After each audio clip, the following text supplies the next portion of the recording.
when you flip a switch, you expect the lights to come on. We all do it so often that we take for granted all the elements that have to work right for those lights to come on. These elements, wiring, circuit breakers, outlets, switches, and lights, aren't difficult to understand or install. In this video, we'll show you the materials, tools, and techniques to wire an outlet, a room, or an entire house. I'm Dean Johnson. And I'm Joanne Liebler. Welcome to Home Time. Home Time is made possible by Chevy Truck, who brings you Chevy full-size pickups. Today's big pickups for professionals and do-it-yourselfers. Chevy S10 pickups, today's compact pickups that play as hard as they work. Chevy S10 Blazer, today's sport utility vehicle in 2- or 4-wheel drive. Chevy Astro, today's compact van with 2-wheel drive and new all-wheel drive models. Nobody's winning like the heartbeat of America. Today's truck is Chevrolet. Okay, Jill, this one's wired, but I'll turn it off here. Okay. Whether you're building an addition, refinishing a lower level, adding track lighting, or replacing a switch with a dimmer, you can save money by doing some or all of the electrical work yourself. Once you understand the basic principles, you should be able to tackle almost any electrical project.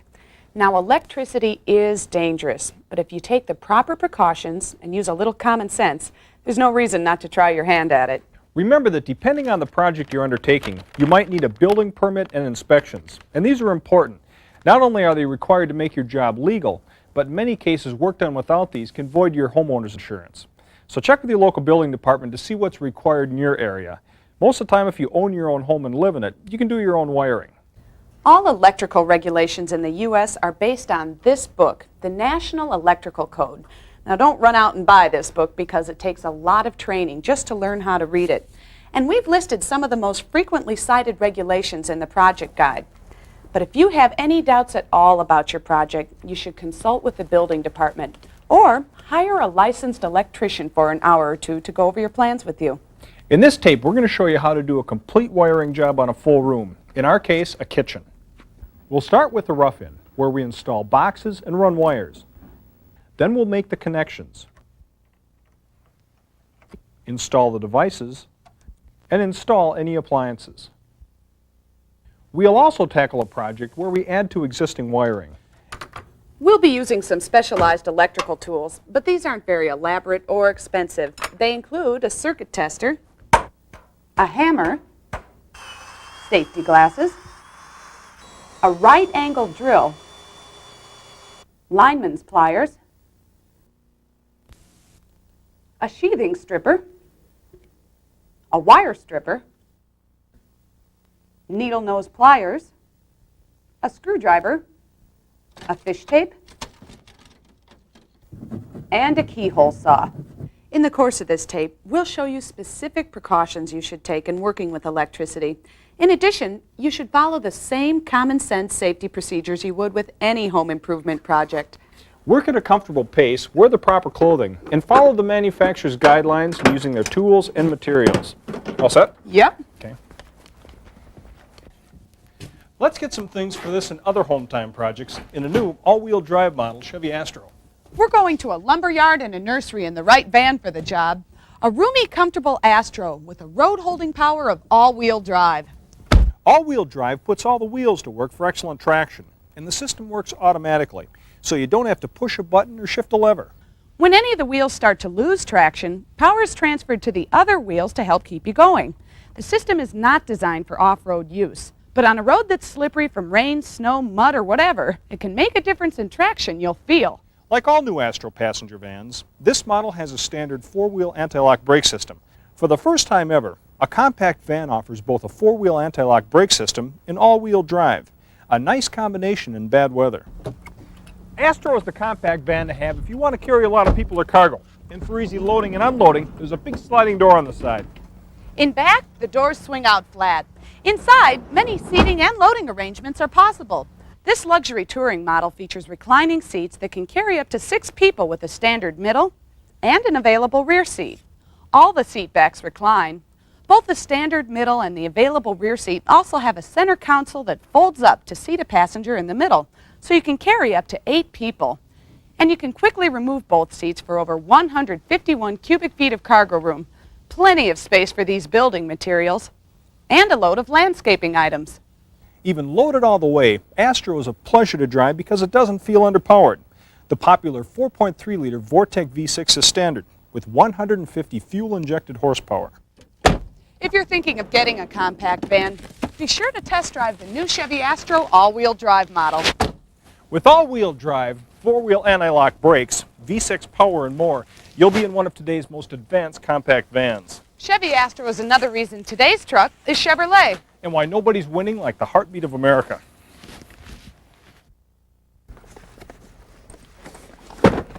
There are lots of ways to describe how electricity works, but really it's not like anything else. Now we can tell you some things that you might remember from your high school science class. Like electricity is the flow of negatively charged subatomic particles. Or that Ohm's law states that the potential difference times the current equals the power. Or alternating current reciprocates in a sine wave pattern. But don't worry, none of this will be on the final. When it comes to the practical matter of dealing with electricity in your home, you really just have to remember 3 words. Hot, neutral, and ground. And 3 colors. Black, white, green, and copper. So there are really 4 colors. Oh, and you forgot red. But we'll get to that later on. These terms and colors are standard in all new wiring across the country. The hot wire brings the current out from the source. This wire is most often wrapped with black insulation. Once electricity has done its work, it goes back on the neutral wire, which is most often white. The ground wire offers current another path to ground in addition to the neutral. The ground wire is always either enclosed in green insulation or is bare copper. And remember that electricity needs a complete circuit to work properly, a way out to the job, called the load, and a way back. When you work with wiring, it may not always be obvious that you're dealing with a loop. Well, for one thing, in house wiring, the 2 conductors, or 3 if you include the ground, are usually encased in a single flexible plastic sheath. This is officially known as non-metallic sheathed cable, but it's most often called Romex, which is the brand name of one manufacturer. Romex is what's used in almost all new residential construction, and it's what we'll be using in all of our demonstrations. There's a chart in the project guide which can help you identify other types of wires which you may come across. When you flip a switch, you actually complete a loop that starts at the power source, flows through the hot conductor to the light bulb, back to the power source through the neutral conductor. Now there are several devices designed to stop the flow of electricity between the power company and the light bulb should something go wrong. The most important of these are your home circuit breakers. A breaker is designed to turn the power off to trip should too much current try to flow through it. This protects circuits, appliances, and people. For example, if the hot lead and the neutral lead were accidentally connected, it creates a situation called a short circuit. Current will take the easiest path available to it, so it'll bypass the bulb and take the direct route back to the neutral, the short circuit. This means that current is flowing through the wires without the resistance of a load, creating a large current flow. Well, this would be kind of like putting your car in neutral and pressing the accelerator all the way down. Without the resistance of moving the car, the engine would run a lot faster than it was designed to, and this would cause the parts to overheat and break.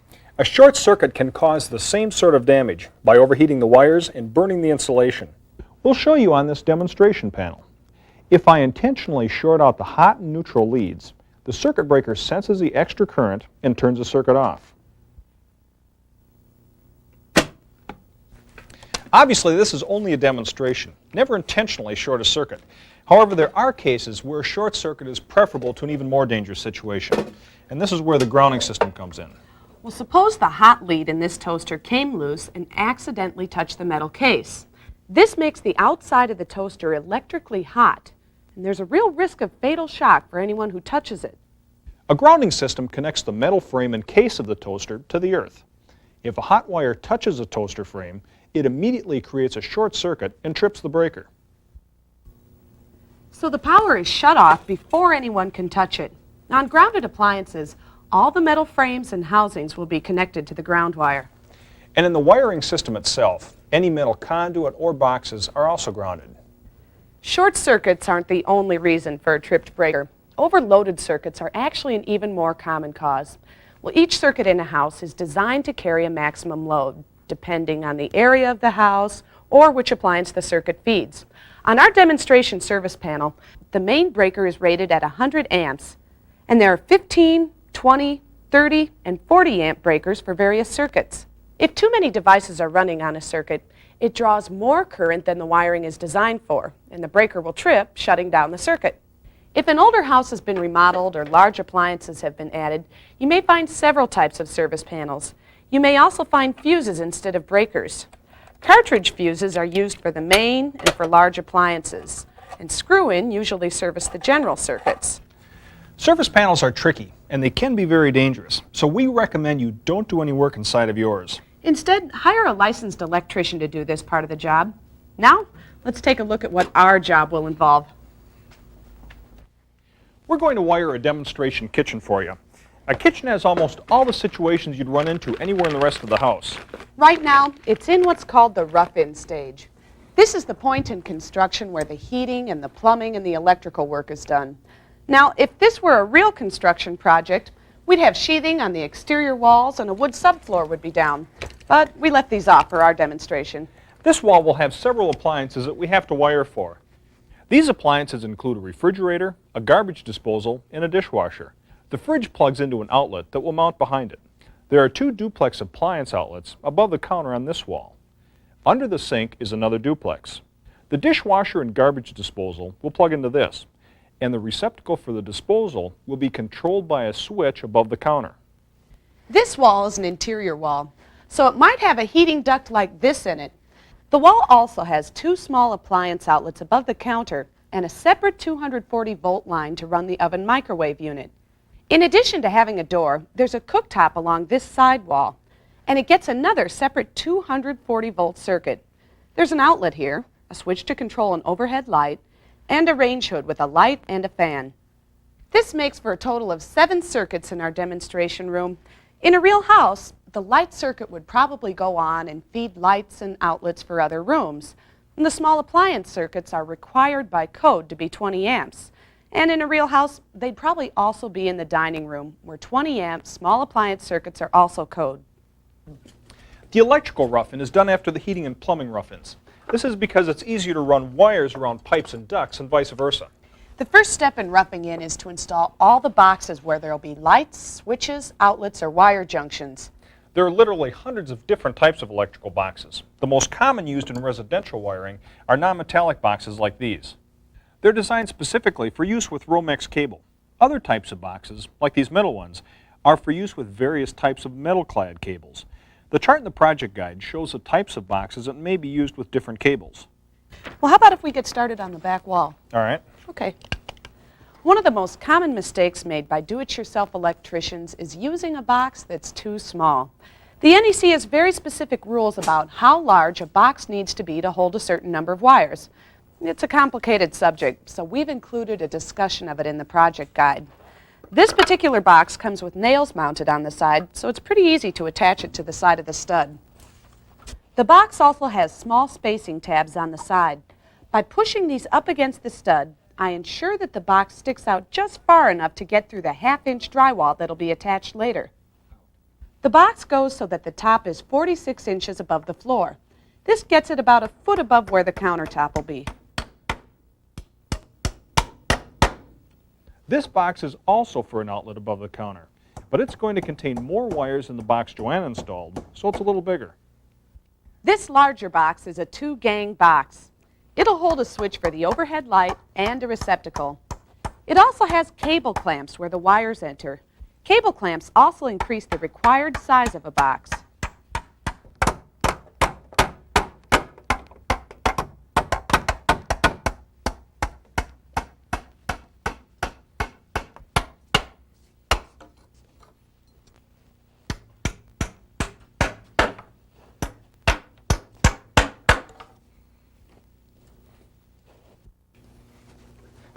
Because the sheetrock on the ceiling is a little thicker than the sheetrock on the wall, I'll need this box for the overhead light to hang down just a little further. There's a little margin for error here, so I just eyeball it 5/8 of an inch out.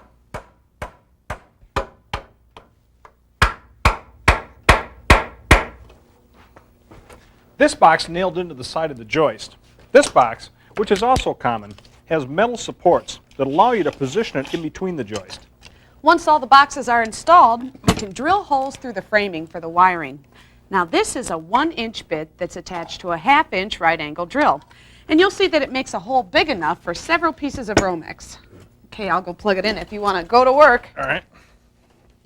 The holes where wire runs through the wall should go at about knee height, and they have to be centered in the middle of the stud.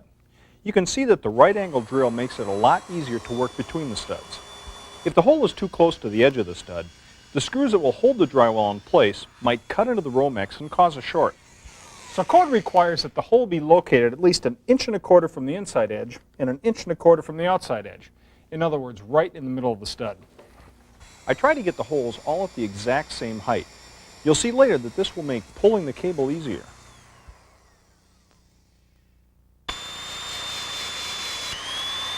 Where you have to drill around obstacles, you may not be able to drill in the center of the stud.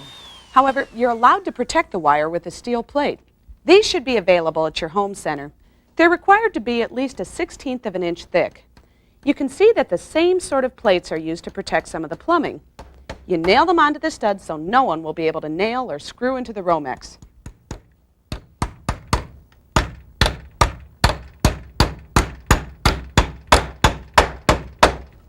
Depending on the layout of your project, you may find yourself drilling through ceiling joists.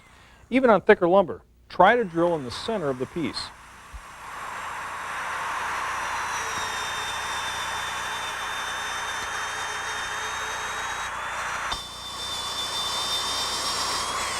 We'll run the cable around the hot air duct.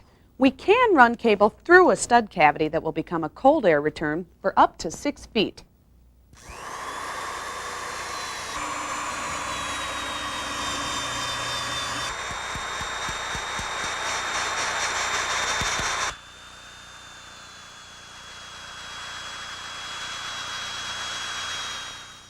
To drill your holes correctly, you really need to have a pretty good idea of where your cable will be running. We plan that ahead of time, and we'll explain each run as we put it in. Non-metallic sheathed cable, or Romex, is a do-it-yourselfer's dream come true. It makes wiring a lot more simple than running lots of individual conductors through conduit. It comes in different sizes, depending on the capacity you want for the circuit, and with 2 or 3 conductors plus a ground. The first circuit we're going to wire is the one that includes the overhead light and the switch. Now this is a single 15 amp circuit, so we'll use 14 gauge wire with 2 conductors. This is known as 14-2 Romex. For this first run, I measure out about how much Romex I need, making sure to leave lots of free cable at each end. This run goes from the service panel, over the doorway, and down to the box.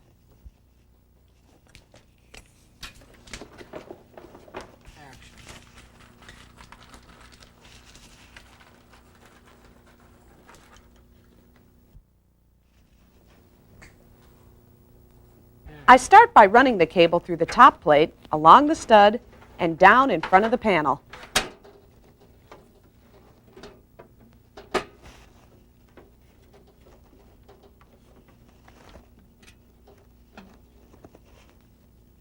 Code requires that Romex is securely attached to the studs.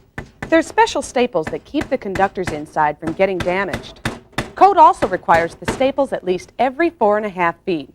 Here I put one at the top and one at the bottom of the run.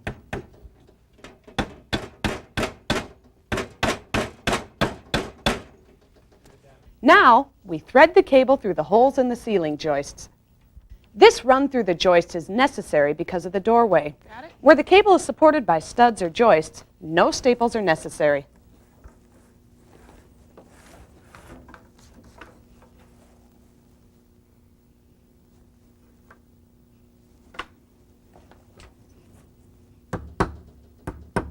As soon as we get past the door, we run the cable down to the switch box. Again, we staple the cable at least twice along the side of the stud. The last staple will be no more than 8 inches from the box. You'll find this makes wiring easier, and in some cases, it's a code requirement. The cable we've just run will bring power from the service panel over to the switch. The next cable will bring power from the switch over to the light.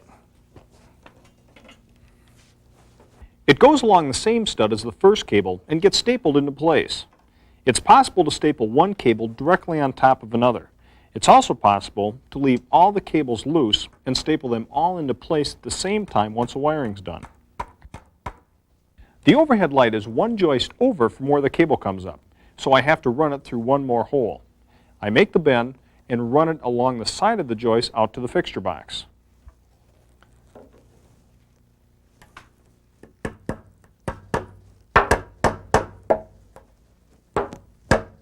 This is another situation where the cable needs to be supported at least every 4.5 feet.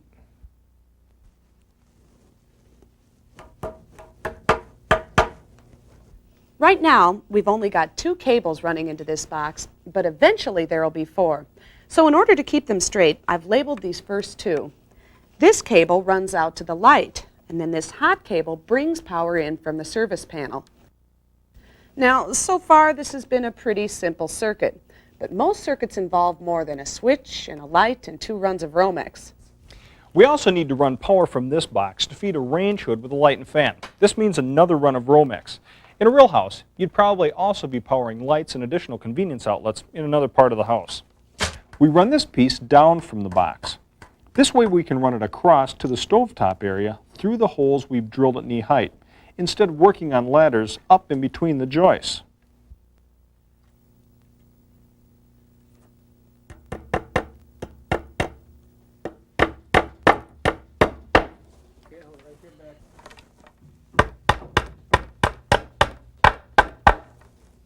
We'll just leave a loose end hanging here for the hood.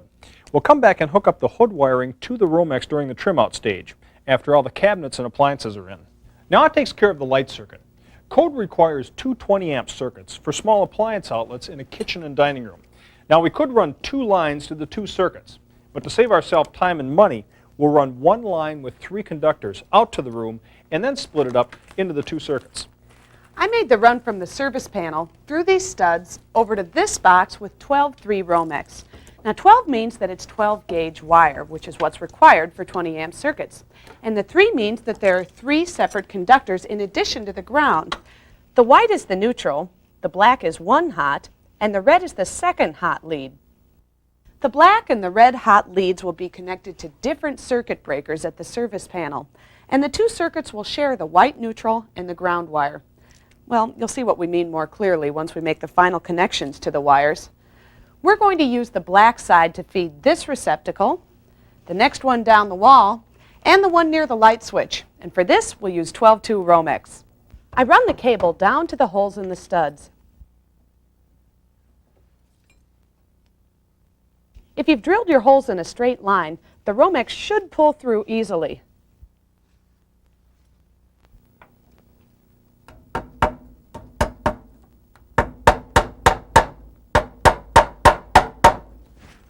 A second piece runs from the second box up to the top plate, around the corner, through the joists across the top of the wall, and down to the box. This is the same box that holds the light switch, so we'll continue to label all the wires to make the final hookups less confusing. The second set of outlets gets wired the same way with 12-2 Romex. This run is easy because it's at knee height all the way around. Easy until I get to this corner. One trick is to put a slight bend in the Romex and fish it through from one hole to the other.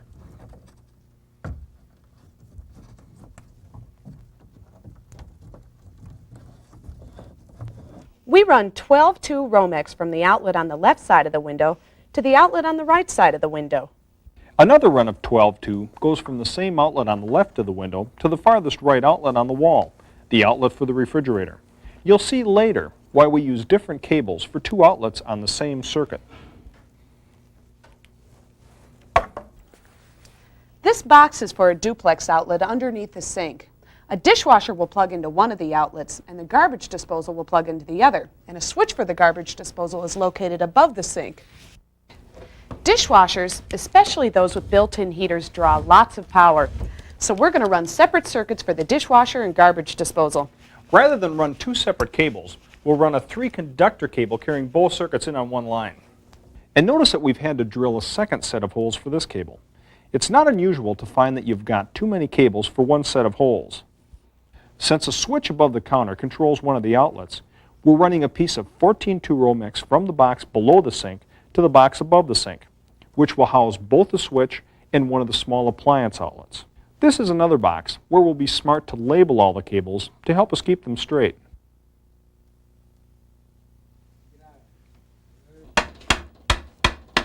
The last two circuits we've run are for the oven and for the cooktop.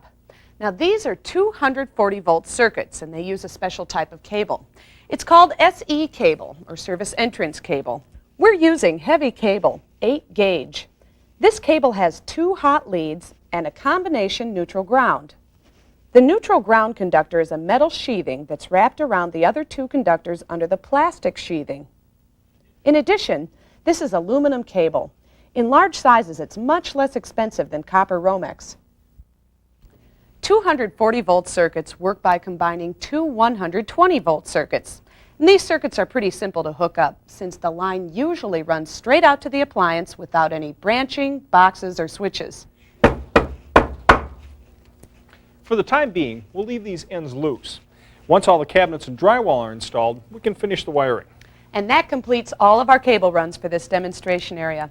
Choosing the best path for the cables is a job that gets easier the more you do it. Let's review where the cables are run in this kitchen. The cable for the overhead light comes over the door, down to the switch box, and then up and out to the light, and over to the range hood. 12 3 Romex feeds one countertop outlet. From there, one circuit branches back along the wall and over the door. The other feeds 3 receptacles on the wall with the window. 14 3 Romex feeds 2 circuits to a box under the sink. A piece of 14 2 runs up to the switch box next to the sink. And the 240 volt appliance circuits run to the oven and the stovetop. Now that we've run the cable, we're ready to make the connections between the cables inside the boxes. Take a moment at this point to check all of your cable runs and make sure they turned out as you expected and that all your boxes are the right sizes. Even professional electricians will find themselves enlarging a box at this stage. Now we want to cut the wires to their final length. Code requires that each wire extends 6 inches from the front of the box. This is called 6 inches of free conductor. I hold the cable next to the box and cut it to the right length. You'll find that these lineman's pliers are a useful tool in wiring. Next, I strip off the outer plastic sheathing. This little tool has a tiny tooth on the inside. I slide it up over the cable, squeeze it gently, and pull it down past the end of the cable. This splits open the sheathing. Now I peel it back and cut it off.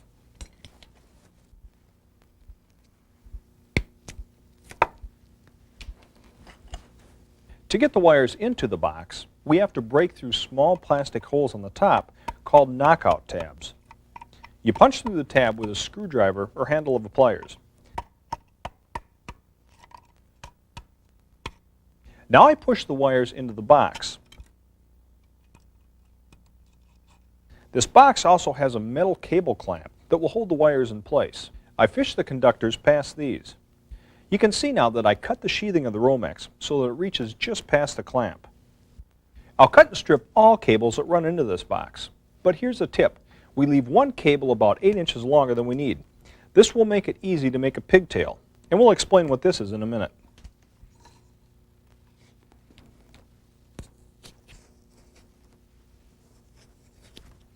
The cable clamps in this brand of box are small metal flanges.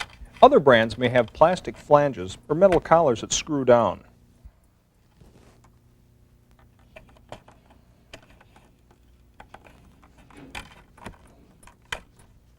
Now it's time to make connections between the conductors. I'll trim the rest of the cables. Okay, I'll finish this up. In this box, the first thing we can do is connect all the ground wires together. There's only one ground system for the whole house, so we can connect all the ground wires for every cable that comes into this box, regardless of which circuit it's for. To start, I'll trim off the pigtails. A pigtail is just a short piece of wire to make a connection from a group of wires to a device, in this case, the switch. By cutting off these conductors, we'll have a hot, a neutral, and a ground pigtail if we need them. Then I group the ground wires together, dressing the hots and the neutrals out of the way. Once I've twisted the wires by hand a little, I can trim the ends to the same length. Then I grab the end of the group and the lineman's pliers and start twisting. The ground wires can get wound all the way to the back of the box. Twisted connections with electrical wire should always be twisted together in a clockwise direction.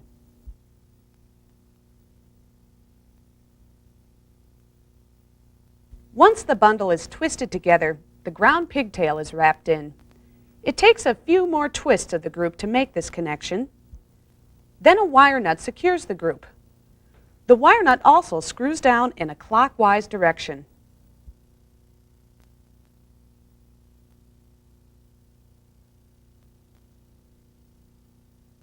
I gently fold the ground wires into the back of the box.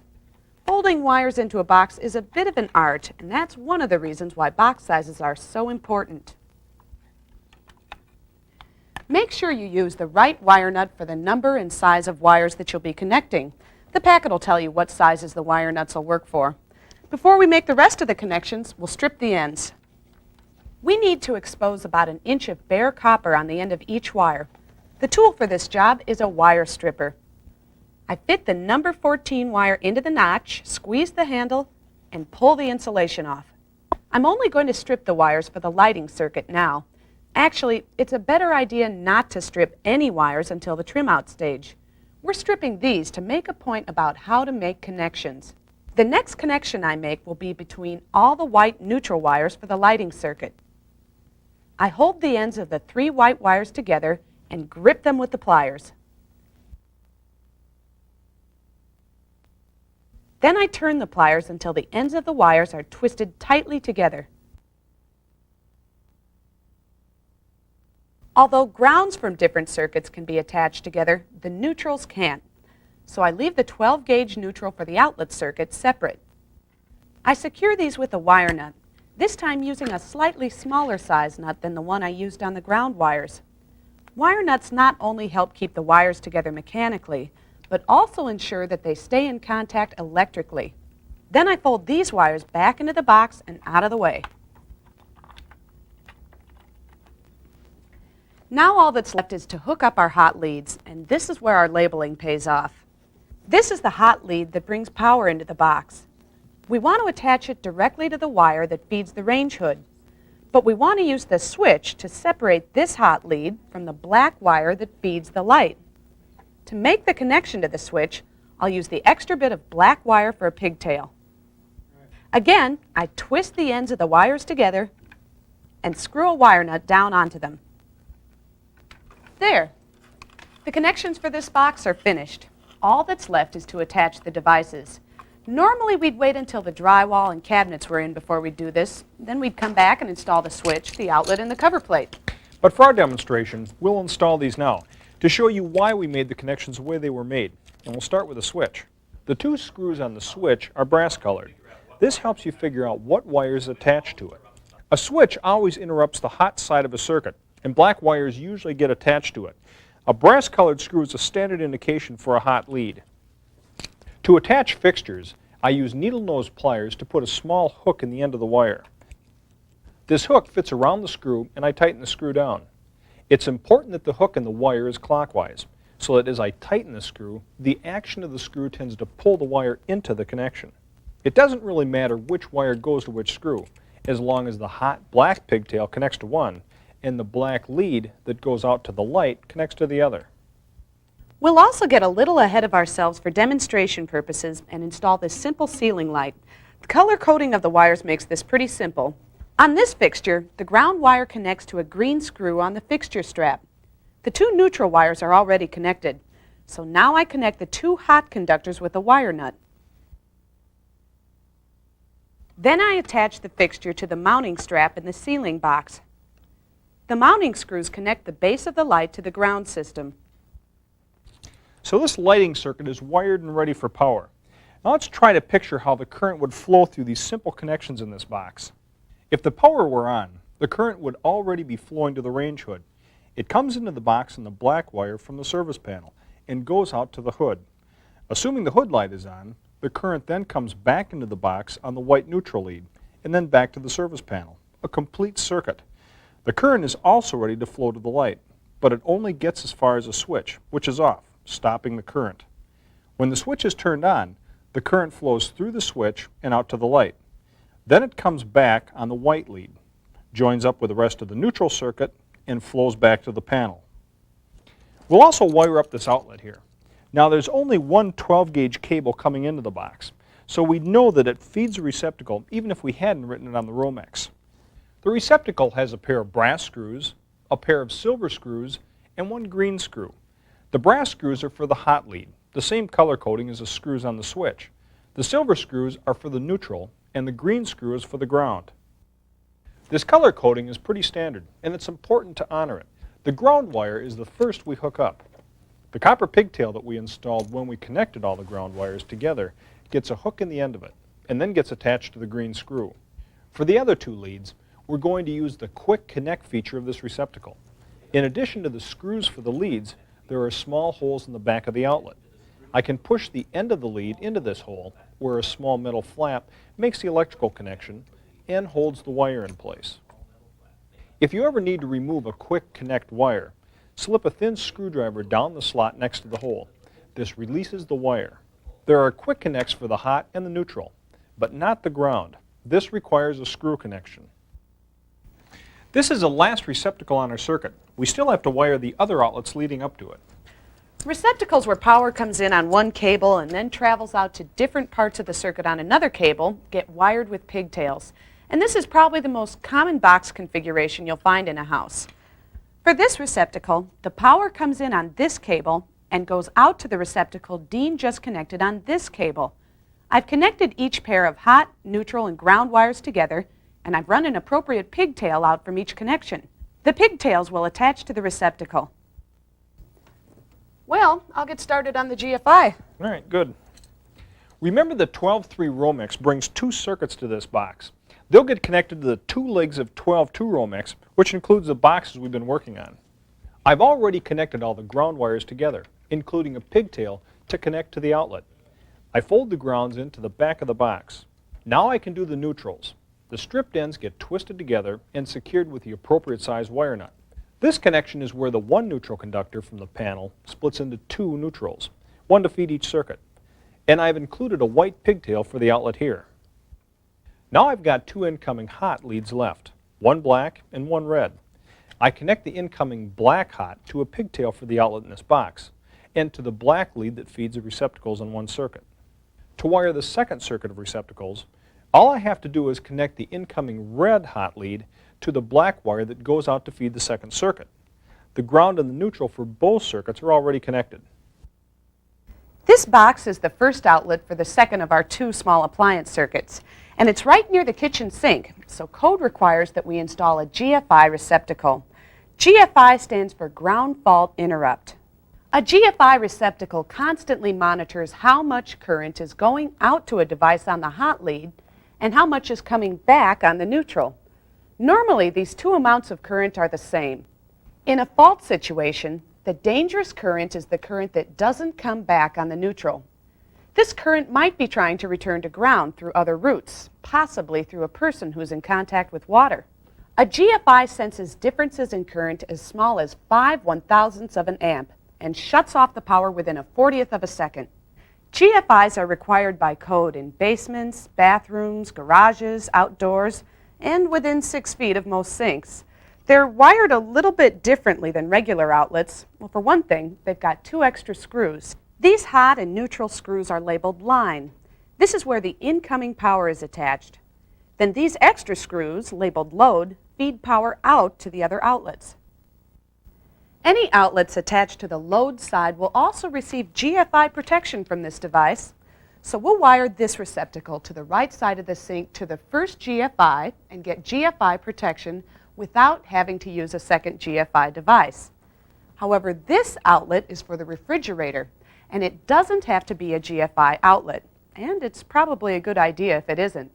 That's because power surges from the motor could cause the GFI to unnecessarily trip itself, and that might cause your refrigerator to turn off and spoil all your food.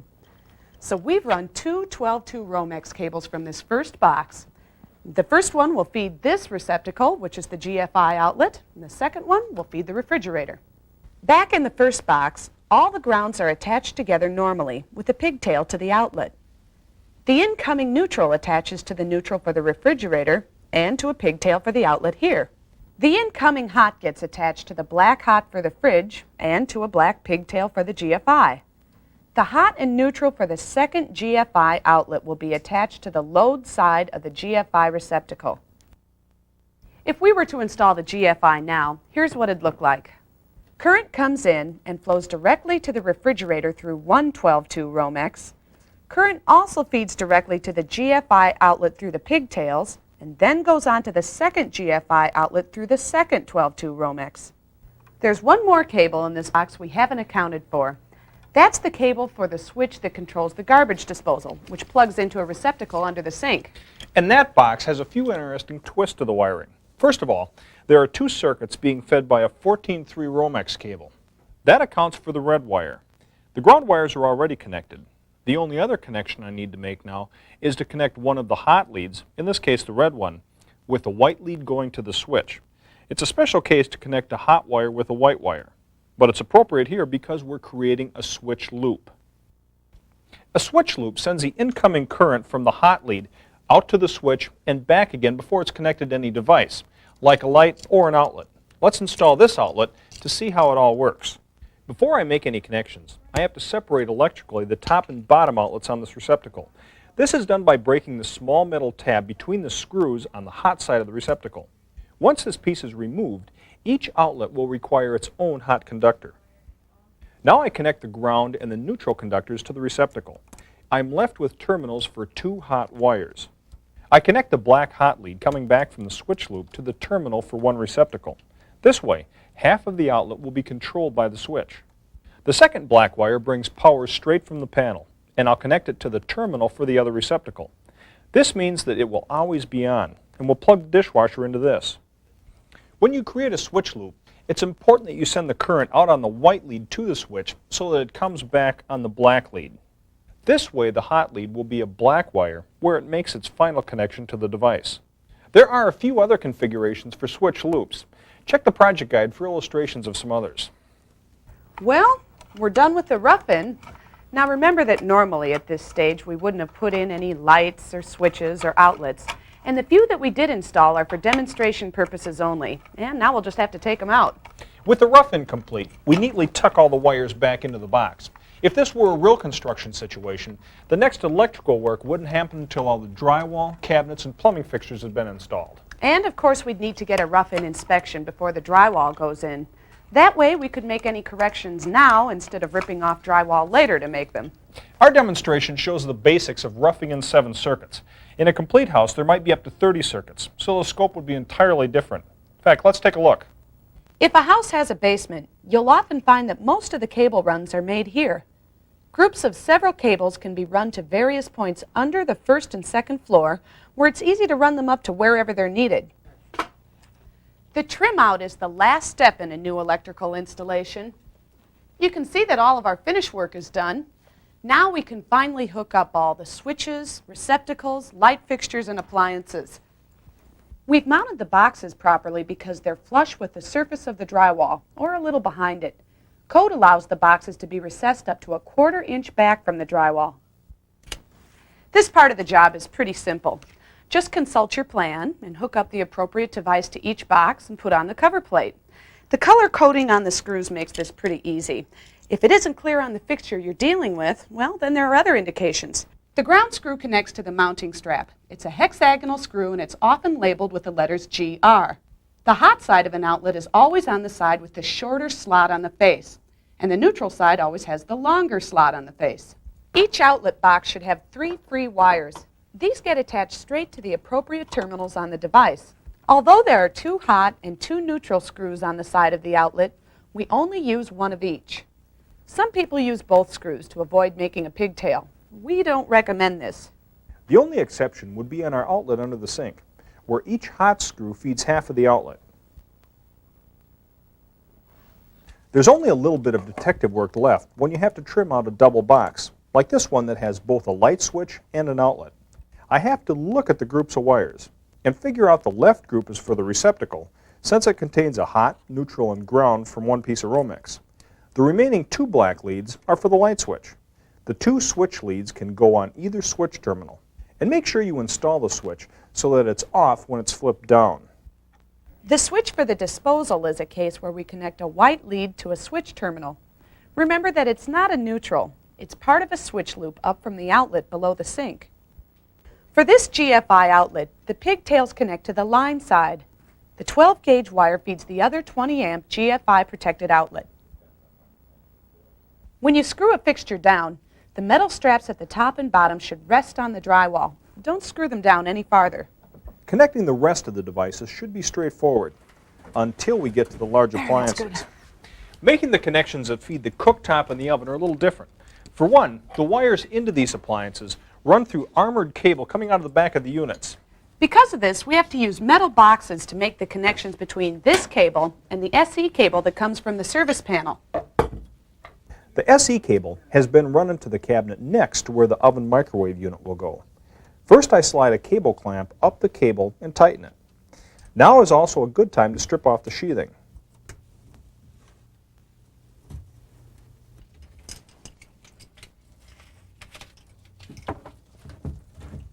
Next, I mount the box to the back wall of the cabinet.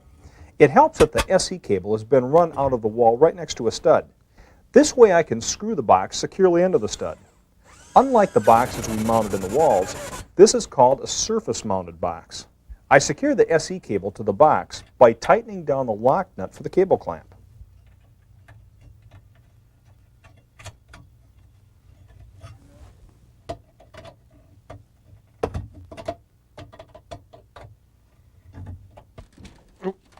Okay, go ahead with your hand there. Okay.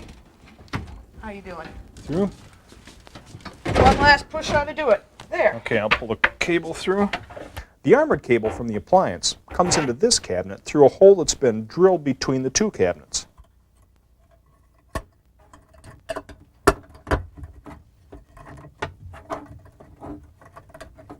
This cable is then run into the junction box and clamped. Notice that the clamp that holds the cable looks a little different than the clamps for Romex and SE cable. Each type of cable has a specific type of box and clamping hardware. Once both cables are secured, I'll be ready to make the connections. Joining aluminum wires like SE cable requires an extra step. Aluminum oxidizes over time, and this can weaken the connection and cause it to heat up. So we'll be coating all of our connections with an anti-oxidizing gel. Remember that with 240-volt circuits, the ground and neutral are combined in one conductor. So make sure that the SE cable ground is connected to the white or copper lead coming from the appliance. This oven has both a white neutral and a copper ground. Some local codes may require them separate for certain situations. Now I apply the anti-oxidizing gel. I cover the connection before I twist on the wire nut.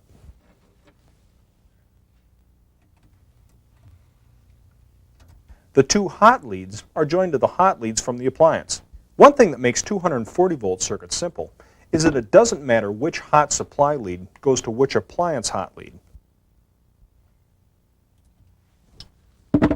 Each of these connections is also covered with gel before the wire nut goes on.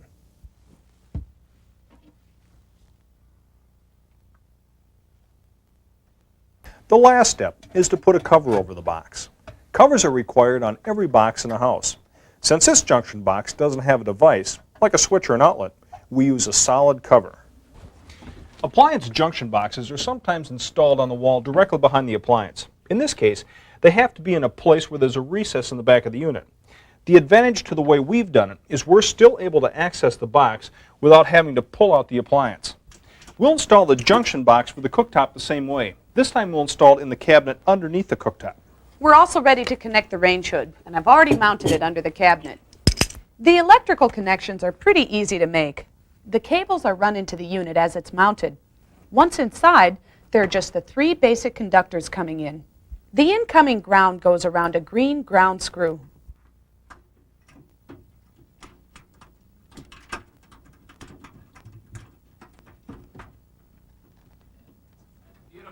The white goes with the white, the black with the black.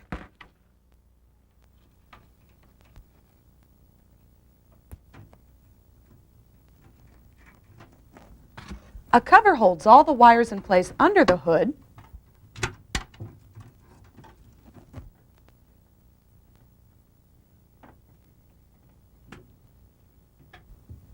And the wiring for the kitchen is done.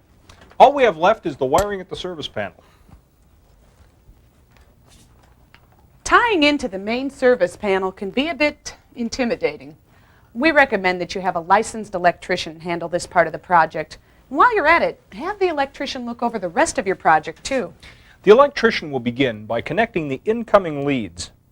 2 hot supply leads run to the main circuit breakers, which are attached to 2 connection bars called buses. Breakers for the branch circuits draw current from these. All of the neutrals and grounds connect to a neutral bus bar. To wire the panel, we run the supply and branch cables inside the panel and strip them. The branch circuit breakers snap in, making contact with one of the 2 hot bus bars.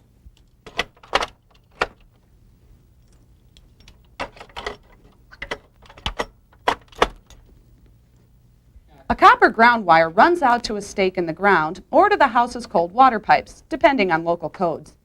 This ground wire is connected to the neutral bus bar.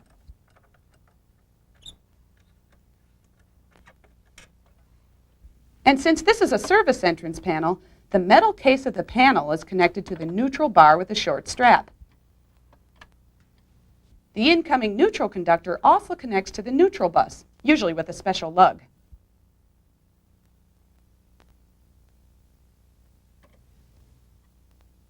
And the 2 incoming hot leads connect to the main breakers.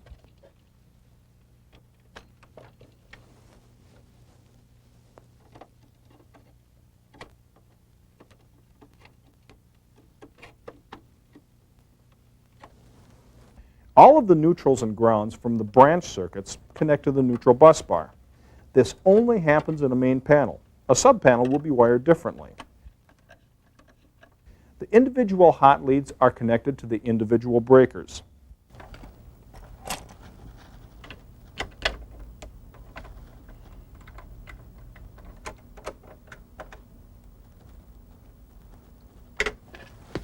Now remember, this is just an overview of how a service panel is installed.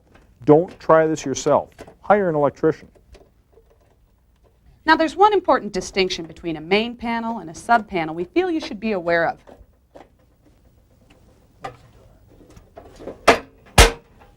In a sub-panel, there's a separate grounding bar. The ground wire from the main panel attaches here, not to the neutral bus bar.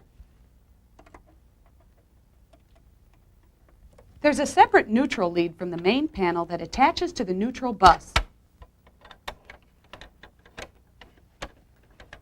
And the 2 hot leads connect to the 2 hot bus bars. The branch neutrals go to the neutral bus. The branch grounds go to the ground bar.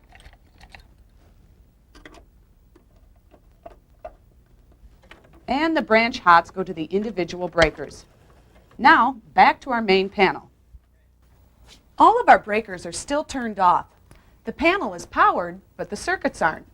We'll turn on each individual circuit one at a time in order to test them. We start with the main breaker. This powers each individual breaker, and we'll turn these on one at a time, starting with the range hood. How's it look? Looks good here, Joel. Good. Now turn on the first small appliance circuit. It's a good idea to test each circuit the first time you turn it on. One way to do this is with a simple voltage tester. This is usually just a small light with 2 leads. I insert it into the 2 slots of the outlet. Since the light goes on, there's current. This type of tester glows much brighter when connected to 240 volt circuits. You can also make some elementary tests of the ground system with this tester. If the tester glows when it's connected between the hot slot and the ground slot, you know that the ground circuit is providing the proper path to earth. It should also glow when testing between the hot and the cover plate screw. Okay, I'll check the rest. Okay. You can perform some slightly more sophisticated tests of your circuits with this type of tester. 2 amber lights mean the circuit is wired properly. Different combinations of amber and red lights indicate different problems, like no ground or reverse polarity, which is having the hot and neutral backwards. You may want to have both types of testers around, especially if you're planning a remodeling project. Ooh, like putting in a recessed light in the soffit over the sink. All right, well, let's get started. Okay. There are no hard and fast rules to changing or adding lights, switches, or outlets. You have to use common sense and some of the basic electrical knowledge that you gain from our new installation project. In an add-on situation, you can create a new circuit or draw power from an existing circuit. We're going to tap into our lighting circuit, but you need to be careful about this. If you add too many devices into an existing circuit, you could end up with a circuit breaker that's constantly tripping. And you can't tap into just any old circuit. These small appliance outlets aren't supposed to power any lights, so we'll have to tap into the lighting circuit. The most important part of a job like this is to make sure that you're not working around live wires. I turned off the breakers for these two circuits, and I put a note on the panel so no one will turn them on while we're working on them. I tested the circuits before I took off the cover plate. Now I'll test them again. I test the hot and neutral terminals on the outlet and the hot and the ground. For a switch, I test between both the screws on the switch and the neutral and the ground. I want to make sure there's no power at all in the box. Now I pull as much as I can out of the box. I'm going to need some room to work. I need to get cable into the box, so I'll have to punch out an additional knockout tab. We've also drilled an additional hole in the top plate. Now we want to run a cable up from the box, through the stud cavity, and up through the hole in the top plate. Normally there'd be drywall on a wall like this, but we've installed a sheet of plastic to show you how we'll make this run. And to accomplish this, we'll be using this tool, a fish tape. I insert it in the hole in the box and aim it up. It's going to be a hit or miss operation. It'll probably take a few attempts before I get the end of the fish tape to poke through the hole in the top plate.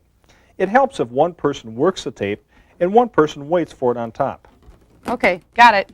Once the fish tape is through, we hook the end of some 14-2 Romex to it and pull the cable down into the box.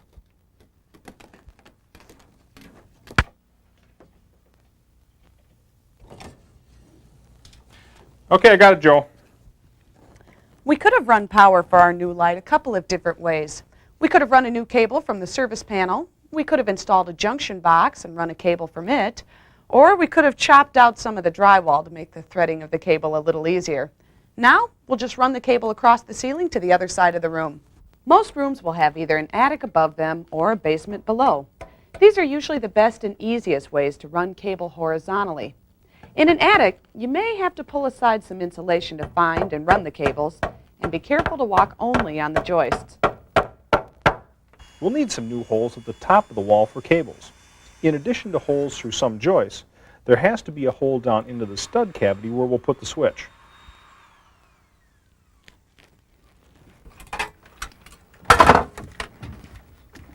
The recessed light that we're installing needs a hole in the soffit for mounting, and I used the light itself as a guide to mark the hole. Now we'll just cut it out with a keyhole saw.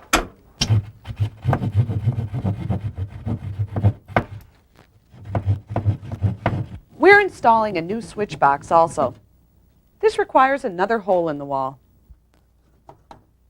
For this light, we'll run incoming power to the light fixture. Then we'll run cable for a switch loop through the ceiling joist here down to the switch. Okay, I'm ready when you are. The run down this stud cavity is a lot easier since we've got a larger opening to aim for. We can just reach into the stud cavity and feel around for the cable. We're going to use a special type of box for this switch. It doesn't have to be attached to a stud. In fact, the drywall holds it in place, so it's perfect for add-on situations like this. The metal flaps on the sides spring out as I push it into the wall. Then I tighten down the center screw in the back. This secures the box against the drywall.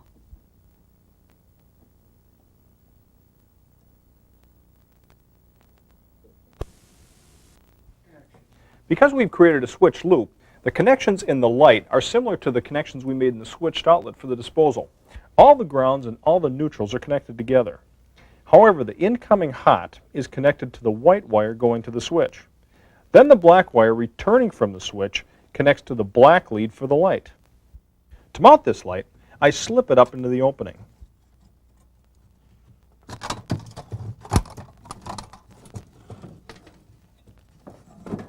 Then these small clips secure it by digging into the drywall. Installing the reflector and bulb finishes the work here. This switch is wired like any other, so the two leads attach to the two screws. However, we do have a ground wire with nothing to attach it to. Usually, this just folds up in the back of the box. Now it's time to finish tapping in.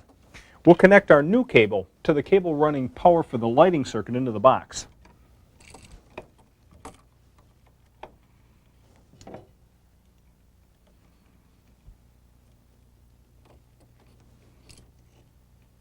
Then I remount the devices and put on the cover plate.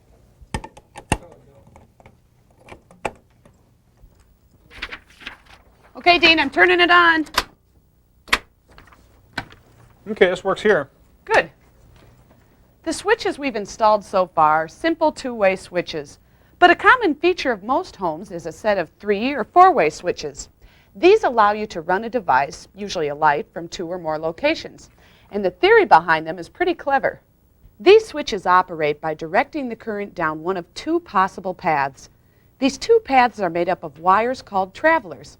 In this configuration, current comes into the first switch on the hot lead and goes to the second switch on the top traveler.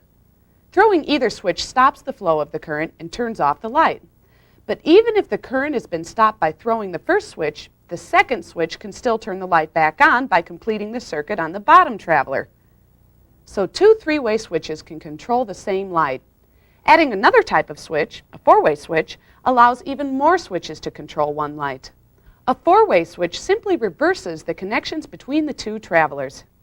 And there can be as many 4-way switches between the 2 3-ways as you want. Let's wire a few on this demonstration to show you. The circuit has a continuous ground and a continuous neutral, and these have been connected inside each of the boxes already. The first switch is a 3-way switch. The incoming hot lead is connected to what's called the common terminal. The common terminal is usually a darker screw, or, as on this switch, a copper screw. The 2 travelers to the next box are connected to the 2 other screws.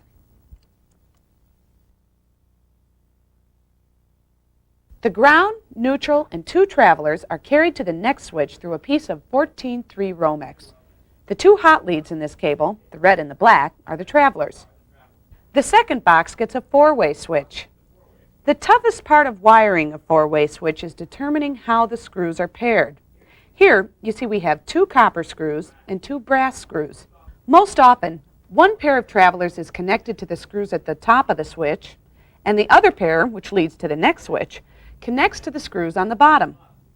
In the third box of this demonstration, the hot that goes out to the light is connected to the common terminal. The incoming travelers connect to the 2 other screws. When you're working with travelers, it doesn't matter which one of the pair attaches to which of the 2 traveler screws. The common screw is the only one that has to be connected to a specific wire.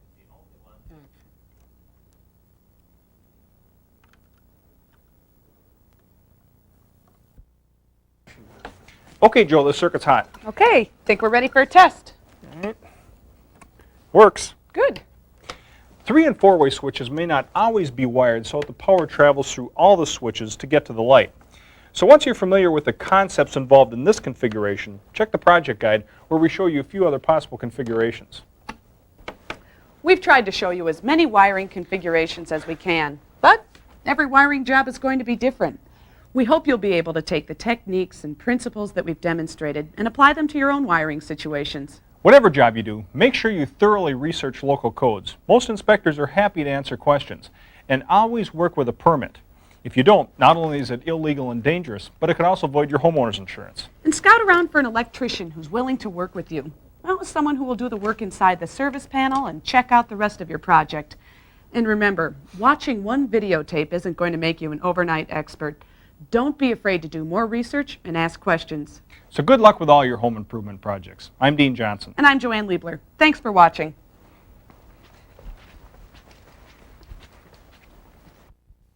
Home Time is made possible by Chevy Truck, who brings you Chevy full-size pickups. Today's big pickups for professionals and do-it-yourselfers. Chevy S10 pickups. Today's compact pickups that play as hard as they work. Chevy S10 Blazer. Today's sport utility vehicle in 2- or 4-wheel drive. Chevy Astro. Today's compact van with 2-wheel drive and new all-wheel drive models. Nobody's winning like the heartbeat of America. Today's truck is Chevrolet.